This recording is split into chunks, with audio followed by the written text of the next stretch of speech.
Everybody has paper? Everybody has paper? I have a paper. All right. Okay. Many of those burning bowls, which I had the privilege of leading, have included a poem from W.S. Merwin. Not an extremely well-known poet, unfortunately. He has won a couple of Pulitzer Prizes. He's won the National Book Award. He's been the poet laureate for a period of time. Lives on Maui, I think. What's his name again? W.S. Merwin, M-E-R-W-I-N. I love this poem. Some people don't get it at all, why I like it so much, but since I first heard it, I have clung to it, repeated it, posted it, and for burning bowl ceremonies, it just seems very appropriate. Listen, with the night falling, we are saying thank you. We are stopping on the bridge to bow from the railings. We are running out of the glass rooms with our mouths full of food to look at the sky and say thank you. We are standing by the water, looking out in different directions. Back from a series of hospitals, back from a mugging. After funerals, we are saying thank you. After the news of the dead, whether we knew them or not, we are saying thank you. In a culture up to its chin in shame, living in the stench it has chosen, we are saying thank you. Over telephones, we are saying thank you. In doorways and in the backs of cars and in elevators, remembering wars and the police at the back door and the beatings on the stairs, we are saying thank you. With the crooks in office, with the rich and fashionable unchanged, we go on saying thank you, thank you. With the animals dying around us, our lost feelings, we are saying thank you. With the forest falling faster than the minutes of our lives, we are saying thank you. With the words going out like the cells of a brain, with the cities growing over us like the earth, we are saying thank you faster and faster. With nobody listening, we are saying thank you. We are saying thank you and waving, dark though it is. We are saying thank you and waving, dark though it is. It's hard to forget the deep wounds of the world. Our best intentions create more, let me start this again. Our best intentions to create a more peaceful world seem to be engendering only resentment and hatred. And our lives feel unsafe sometimes as a result. We can't agree to acknowledge, much less address, the damage human greed is causing to the delicate balance of life on the planet. In this most prosperous of nations, astounding numbers of people are hungry today and homeless, or so close to hunger and homelessness that their new year seems to hold only fear and anxiety. How do we celebrate and give thanks, dark though it is? All religions teach the practice of gratitude, of deep thankfulness as the means to wisdom and joy. So often we think of gratitude as arising in our emotions, and indeed, sometimes it does. We feel the spontaneous upwelling of joy in all life, and we give thanks. But gratitude is also more than a feeling. It is a practice. It is an orientation of the spirit. And Jennifer was helpful enough today to include in her meditation the fact that the burning bowl is not just about things we want to release and let go of. It's about things we want to affirm and claim and hold in our hearts as we go into this new year. And gratitude is at the core of all of it, I think. If we are only thankful when we feel that emotion of gladness, then we are basing our gratefulness upon flimsy evidence. If thankfulness were based only upon circumstance, then wealthy people would be the most grateful. And yet studies tell us the exact opposite is true. Once the thresholds of basic needs are met, life satisfaction seems to decrease as one's income level increases. So obviously gratitude is not based in our given situation. It must in fact be based in an orientation of the spirit. We should note that in his poem, Merwin does not say that we are grateful for the terrors. He says that we say thank you in the midst of the terrors. The darkness, the unbearable sorrow, the fear and anguish are all part of being human, all a part of life. The real practice of gratitude is in receiving life, all of life, with joy. If we can only give thanks in times of plenty, of safety and gain, then what will sustain us through the difficulties? Have you ever noticed how quickly you can go from happy gratefulness to a grumpy despair over the human conditions? If you can't relate to that, I suggest you try driving the mass bike. Where you can go from, I am whizzing along, the sun is shining, and life is good, to that son of a bitch just got in my way. It takes no time at all. It takes no time at all. If our sense of gratitude is so flimsy, then how will we survive those moments of real trial? We will survive by accepting and trusting and appreciating the love and support that we represent in each other's lives. Because the wonderful news this New Year's Eve is that I am not alone in the journey. The power of Merwin's poem lies in just 2 letters. We. We are saying thank you, he writes. We together, we are saying thank you. We are joining hands and holding on tight. We are not alone. We have each other. And especially we have the Christ, the spiritual power that binds us together, each of us unique, all of us one in the Christ. Together we can practice a fearless gratitude in the face of trial. We can find a way to love this earth and care for her. We can face our deepest fears and shoulder our heaviest burdens, knowing that all of life is worthy. We are powerful beyond all measure. We are the Christ of God, stronger by far than the shadows and fears that can seem so threatening. We can release every fear, every sense of being a victim, and go on into a new year making new choices. We will make choices of gratitude and love, relentless in our concern for all creation. We will reach out across lines of conflict and affirm forgiveness and reconciliation. We will do this with joined hands and joined hearts. We will go on saying thank you, thank you, thank you. We are saying thank you and waving, dark though it is. This morning we will do this by making a loving choice to release negativity as we enter into the new year, replacing negative energies with an intention to join together in a new energy of infinite love. So I'm suggesting a burning bowl that is not just about releasing things from last year you would like to be rid of, although that certainly is a part of it. I'm also suggesting a burning bowl that affirms those qualities of life, of light and love that you want to claim as your truth for the new year. I don't know if everyone shares the sense that I have come to. This is an important year in so many ways. It is a year, by the end of it, we are going to be different. We are going to be clearer about who we are and what we're doing.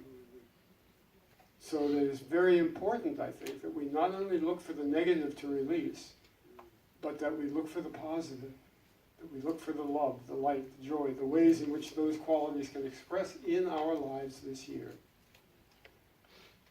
Now, before I guide us into a meditation, so that you can write your list, are there any thoughts, any questions, any uncertainty about what a burning bowl even all about. So it's to release what you want to let go of and to bring in that which You want to claim. claim. You're not asking for it, please, because you already are it. You're simply making a choice about what of you choose to be, not what you're lacking that you need God or the government or whomever to supply you. Well, we won't go there, will we?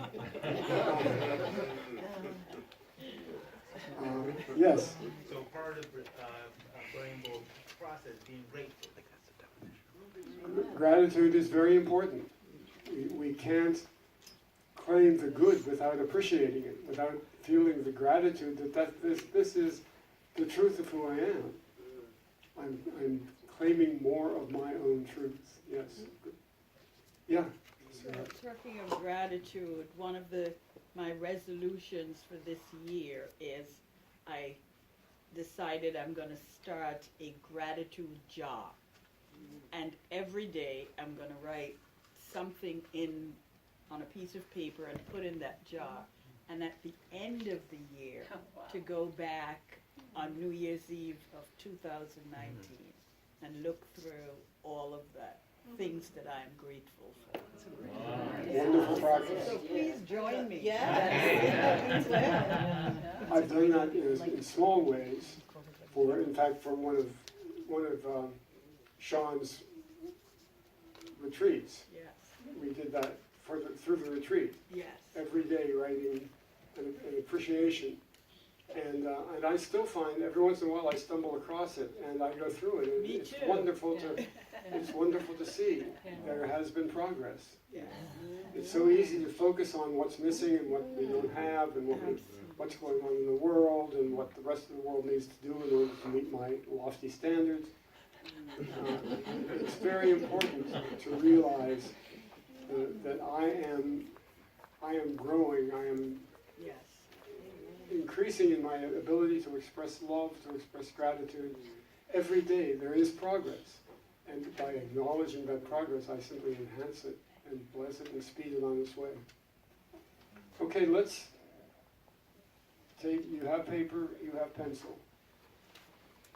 You don't have to write letters to God. A word, 2 words, a symbol, something that represents to you what you are trying to say. And what you are trying to say is, in joy and in gratitude, I release, I let go, and I claim.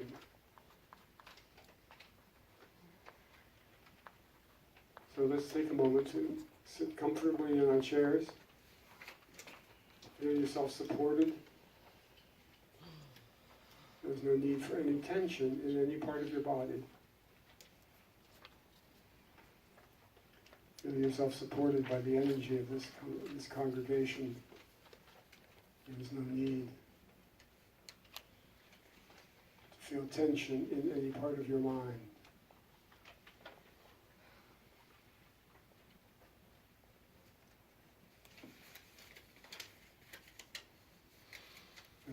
In this energy of spiritual awareness,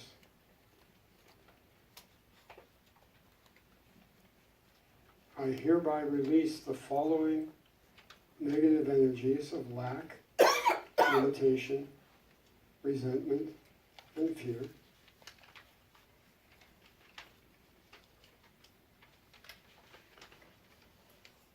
Choosing to enter a new year free of their effect on my life, and open to all the good, the joy, the love, the gratitude that expresses in my life as I claim my role of God in expression.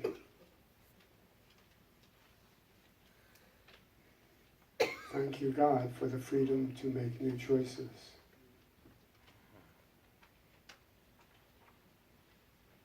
And we'll take a moment to do that in the silence.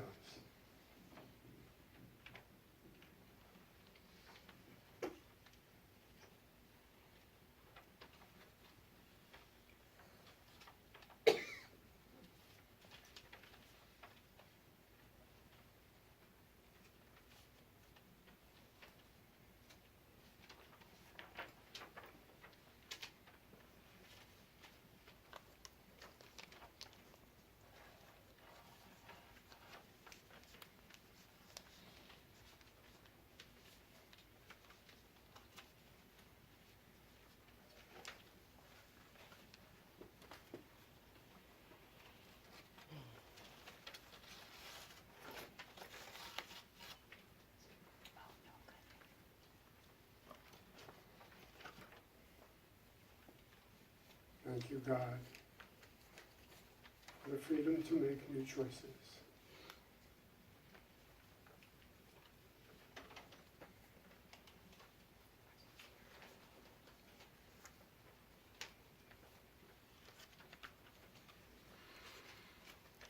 At Unity in the City, as you all well know, we call upon the power of music for any major choices we make. And so we're going to bring our musicians back. We will then bring the service to a conclusion up here. And as Jennifer explained, we will be going downstairs to place our paper in the burning bowl and watch it warm the depths of the winter that we're experiencing out there, and claim it for ourselves for today and for the year to come. So I'll turn it back over.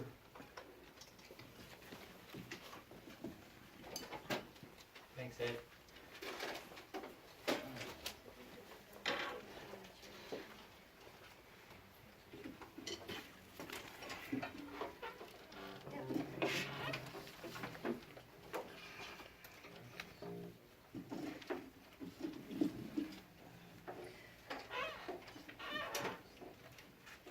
At Unity in the City, I've often loved to bring in a lot of songs from the performer and writer India Ari. This is a song of hers as well. We've never done it at Unity before, but the title of the song is called I Choose, and I feel it is more than appropriate for a new year, and I hope you can hear the lyrics. That's what's important to me about this song, the lyrical content. Specifically, the end of the first verse into the chorus, the lyrics say, I've reached a fork in the road of my life, and nothing's gonna happen unless I decide. I choose to be the best that I can be. I choose to be authentic in everything I do. I choose. My past doesn't dictate who I am. I choose. And then so on and so forth. So I hope you can hear the song. Please stand, move around, and dance, and sing along.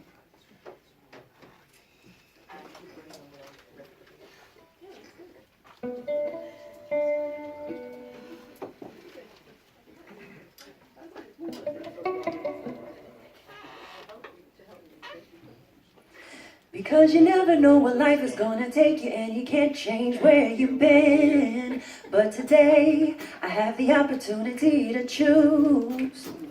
Here I am now with a new year, and I got so much to say. I gotta get this off of my chest, I gotta let it go today. I was always too concerned about what everybody would think. But I can live for everybody, I gotta live my life for me. I've reached a fork in the road of my life, and nothing's gonna happen unless I decide. And I choose to be the best that I can be. I choose to be authentic in everything I do. My past don't dictate who I am. I choose. I've been through some painful things I thought that I would never make it through. Filled up with shame from the top of my head to the soles of my shoes. I put myself in so many chaotic circumstances. By the grace of God, I've been given so many second chances.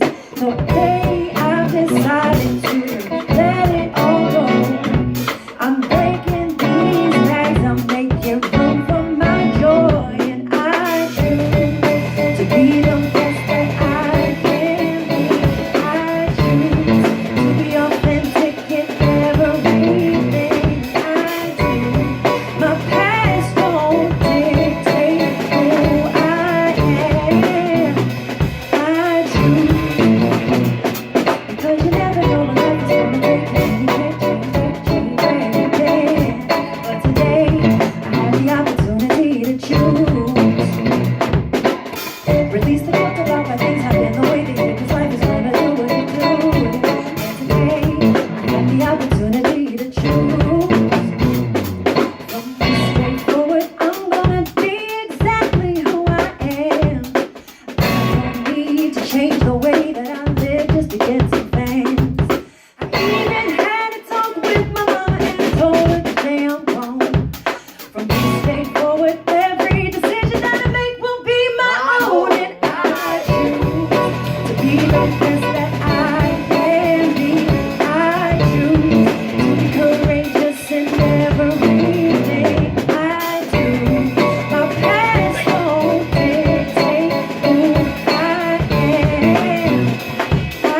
I have the opportunity to choose. Yeah.